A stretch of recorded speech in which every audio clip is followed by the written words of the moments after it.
আসবো ডাকাত বাবু। এই ডাকাত বাবু না, ডাক্তার বাবু বল। ও সরি, ভুলে গিয়েছিলাম। হাই, বলো সমস্যা কি? কি বলবো? এখানে কি করতে এসেছো?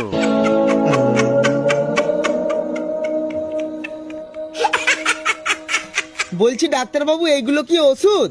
না, এগুলো বাচ্চাদের খেলনা। নাটকটা বন্ধ করে কি রোগ হয়েছে সেটা বলো তো দেখি। আরে ডাকাত বাবু, আমার ওটাই তো রোগ। ফের বলে ডাকাত বাবু। এই ডাক্তার বাবু। এখানে আমি ডাকাত বসে আছি? না, আপনি ডাক্তার।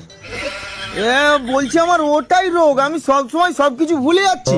তাহলে তো ওষুধ দিলে ওষুধ খেতেও ভুলে যাবে। হ্যাঁ। তাহলে তোমাকে ওষুধ দেওয়া যাবে না, তোমাকে দিতে হবে ইনজেকশন। হ্যাঁ, তাও আবার ছোট দিলে হবে না, বড় মতো ইনজেকশন দিতে হবে।